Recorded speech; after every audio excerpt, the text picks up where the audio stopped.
আবার একটা নতুন পর্বে তোমাদের স্বাগত জানাই। আজ আমরা যেতে চলেছি উত্তরবঙ্গে। এখন আমরা দাঁড়িয়ে আছি আন্দুল স্টেশনে। আমরা এখান থেকে 16597 ব্যাঙ্গালোর আলিপুরদুয়ার অমৃত ভারত এক্সপ্রেস ধরবো।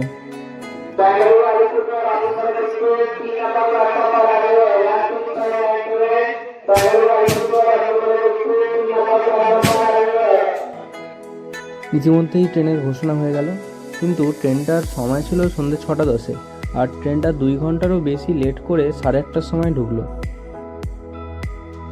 ট্রেনটা দেখে মোটামুটি ফাঁকাই লাগছিল, জেনারেলেতেও সিট ছিল। এবার খুব এক্সাইটেড ফিল হতে থাকলো। উত্তরবঙ্গের যাত্রা আবার অমৃত ভারত এক্সপ্রেসে।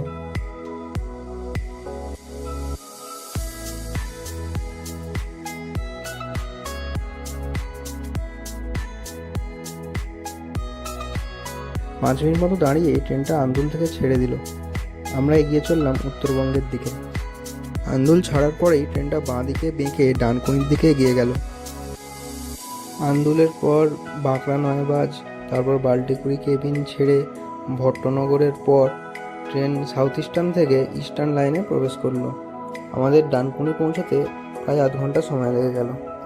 আমরা তিনজন, মানে আমি, প্রদীপ, দেবজ্যোতিদা আন্দুল থেকে উঠে গেছিলাম, আর ডানকুনি থেকে সুমনদা আমাদের সঙ্গে যোগ দিল। ঘর থেকে আমরা লুচি তরকারি নিয়ে এসেছিলাম। সুমনদা উঠতেই আমরা সবাই আমাদের রাতের খাবার সেরে নিলাম। খাওয়ার পরে আমরা বেশিক্ষণ জেগে থাকিনি, আমরা ঘুমিয়ে পড়েছিলাম। আর ট্রেনটা এত সুন্দর, কোনো ঝাঁকুনি নেই, কাঁপুনি নেই, জানলা বন্ধ করে দিলে কোনো বাইরের আওয়াজ নেই। রাতে আমাদের কারোরই ঘুমোতে বেশি সমস্যা হয়নি। আমরা সকাল সকাল পৌঁছে গেলাম নিউ জলপাইগুড়ি স্টেশনে। জলপাইগুড়ি স্টেশনে আমরা লক্ষ্য করলাম যে নেপালিতে ঘোষণা হচ্ছে।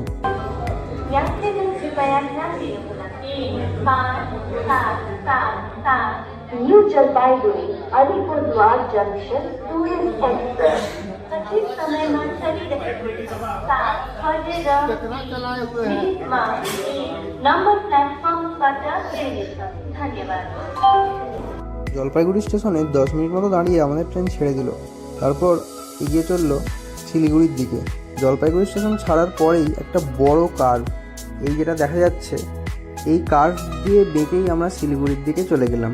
জলপাইগুড়ি একটা জংশন স্টেশন, এখান থেকে একটা লাইন যায় শিলিগুড়ির দিকে, একটা লাইন যায় কুচবিহারের দিকে, একটা যায় হলদিবাড়ির দিকে, আর একটা দিয়ে আমরা গেলাম যেটা আলুয়াবাড়ির দিক থেকে যাচ্ছে। ট্রেনটা কার্ভ নেওয়ার ঠিক পরে পরেই আমাদের ট্রেন লাইনের পাশ দিয়ে চলতে থাকলো টয় ট্রেনের ন্যারো গেজ লাইন। ট্রেন তারপরেই শিলিগুড়ি টাউন স্টেশন স্কিপ করে শিলিগুড়ি জংশন স্টেশনে ঢুকলো, আর আমরা নেমে পড়লাম। ট্রেন এগিয়ে গেল নিজের গন্তব্য আলিপুরদুয়ারের দিকে। সাইনবোর্ডের সঙ্গে কতকগুলো ছবি তুলে আমরা টোটো করে গেলাম বাইক রেন্টের দোকানে। আমরা একটা স্কুটি আর একটা বাইক রেন্ট করলাম। আমাদের স্কুটিটা পড়লো 700 টাকা পার ডে, আর বাইকটা পড়লো 1000 টাকা পার ডে। রেন্টালের ব্যাপারে ডিটেলস আমি ডিসক্রিপশানে দিয়ে দেবো। বাইক নিয়ে আমরা যাত্রা শুরু করলাম।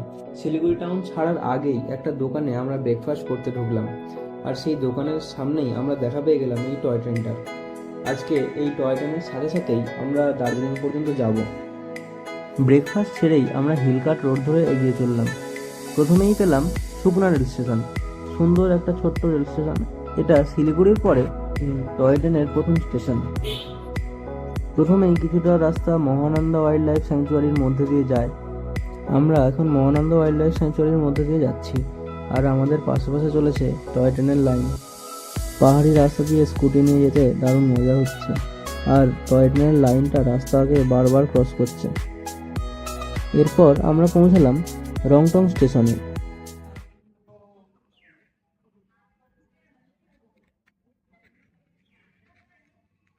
কি সুন্দর পাখি ডাকছে বল।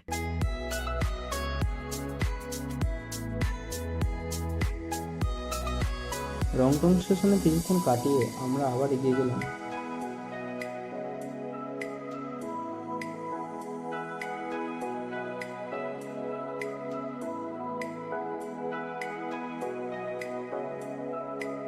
পর পৌঁছালাম তিনদরিয়া স্টেশনে। দার্জিলিং হিমালয়ান রেলওয়েজের তিনদরিয়া একটি গুরুত্বপূর্ণ স্টেশন।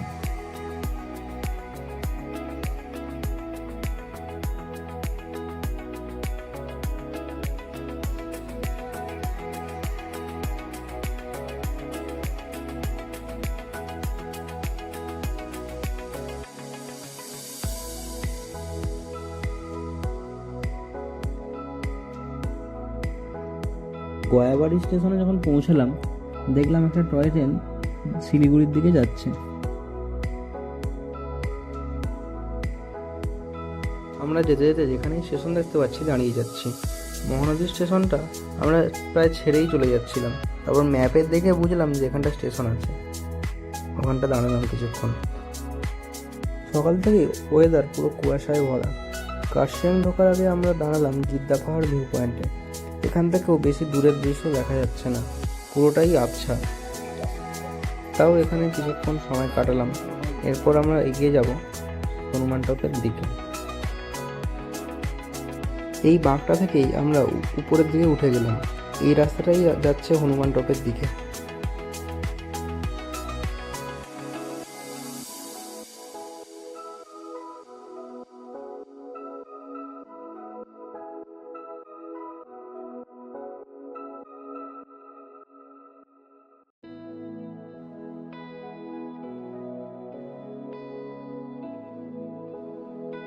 রাস্তাটা এত খাড়া যে সুমনদারা বাইক নিয়ে উঠতে পারছিল না, তাই জন্য সুমনদা বাইক থেকে নেমে গেল, দেবজ্যোতিদা বাইকটা চালিয়ে উঠছে আর আমরা উপরটা দাঁড়িয়ে এটা ভিডিও করছি।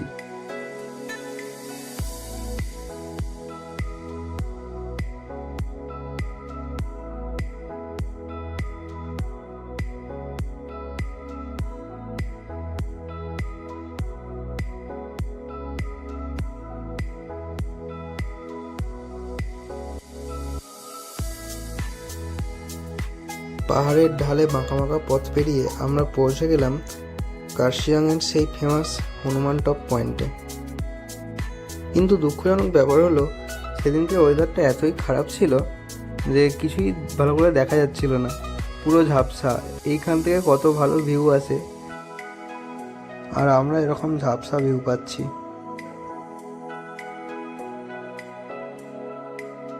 এখানটায় কিছুক্ষণ কাটিয়ে আমরা আবার এগিয়ে গেলাম। দূরের একটা জায়গা থেকে হনুমান টপটা বেশ ভালো লাগছিল, তাই এই ভিডিওটা করলাম। হনুমান টপ থেকে নেমে কার্শিয়াং স্টেশনের কাছে গেলাম, কিন্তু এত ভিড় এখানটা দাঁড়ানো গেল না। সামনাসামনি একটা দোকানে লাঞ্চ সেরে আমরা আবার এগিয়ে গেলাম। কার্শিয়াং ছাড়ার পরেই আমরা এরকম ঝাউবন ঘেরা রাস্তা পেয়ে গেলাম। এই রাস্তা দিয়ে কিছুটা যেতে না যেতেই আমরা পৌঁছে গেলাম টুং স্টেশনে। দার্জিলিং হিমালয়ান রেলওয়েসের এই স্টেশনগুলো কি সুন্দর, ঘরের মতো। আমরা তো টুং স্টেশনটা ছেড়েই চলে গেছিলাম, তারপর আবার একটু ব্যাকে এলাম। এরপর পৌঁছলাম সোনাদা। সোনাদা স্টেশনের বিল্ডিংটার আর্কিটেকচারটা তো পুরো আলাদাই, ব্যাপক লাগছিল। সোনাদা ছাড়ার কিছুটা পরে আমরা আবার দেখা পেলাম সেই টয় ট্রেনটা যেটা আমরা সকালেই ব্রেকফাস্ট করার সময় দেখেছিলাম। টয় ট্রেনটার সঙ্গে কিছুটা পাশাপাশি যাওয়ার পর আমরা টয় ট্রেনকে ওভারটেক করে চলে গেলাম। ট্রেন ধীর স্থিরভাবে তার নিজের মতো ঝিকঝিক করতে করতে এগিয়ে চললো। তারপর সন্ধে নেমে এলো। আমরা ঘুম ঢোকার আগে একটা ঝাউবনের ভিতর দিয়ে যাচ্ছিলাম, আর অন্যান্য গাড়ির আলোতে বেশ সুন্দর লাগছিল, আর রাস্তাটাও জল পড়ে ভিজেছিল, সব লাইটগুলো রিফ্লেক্ট করছিল, বেশ ভালো লাগছিল। ঘুম স্টেশন পেরিয়ে গিয়ে আমরা সামনে একটা জায়গায় দাঁড়িয়ে হাত সেঁকছিলাম, কারণ আমাদের আস্তে আস্তে প্রচুর ঠান্ডা লাগছিল, হাত প্রায় ঠান্ডায় সাদা হয়ে গেছিলো। একটু আগুন সেঁকে ঘুম স্টেশনের দিকে হেঁটে হেঁটে যাচ্ছিলাম, তখন ট্রেনটা আবার আমাদের ক্রস করলো। ঘুম স্টেশনে দাঁড়িয়ে ভাবতেই অবাক লাগছে যে ভূগোল বইতে পড়া সেই ভারতবর্ষের হায়েস্ট স্টেশনে এখন দাঁড়িয়ে আছি। ঘুম স্টেশনটা কি সুন্দর, বেশ অ্যাস্থেটিক টাইপের। যখন আমরা ঘুম ছাড়লাম তখন পুরো অন্ধকার হয়ে গেছে, সন্ধে নেমে এসেছে, উপরের পাহাড়গুলোতে আলো জ্বলছে। ইতিমধ্যেই আমরা ডালি মনেস্ট্রি ক্রস করলাম। দার্জিলিং পৌঁছেই আমাদের প্রথম কাজ হলো হোটেল দেখা। ম্যাল রোডের কাছাকাছি একটা হোটেল পেয়ে গেলাম, হোটেল মাউন্ট মেরিডিয়ান। এখানেই আমরা সেই রাতটা থাকলাম। হোটেলে ঢুকেই আমরা ফ্রেশ হয়ে ম্যাল রোডের দিকে গেলাম, কিন্তু আমাদের এত দেরি হয়ে গেছিলো, প্রায় 8:30 বেজে গেছিলো। তখন বেশিরভাগ দোকানই বন্ধ হয়ে গেছিলো, আর ম্যাল রোডের যে চৌরাস্তা যেখানটা বেশিরভাগ দোকানগুলো বসে সেগুলো সব বন্ধ। তাই আমরা একটু ঘুরে ফিরে চলে এলাম। এইখানেই উত্তরবঙ্গের প্রথম পর্ব শেষ করলাম। লাইক, কমেন্ট, শেয়ার করতে ভুলবেন না, সাবস্ক্রাইব করে পাশে থাকবেন।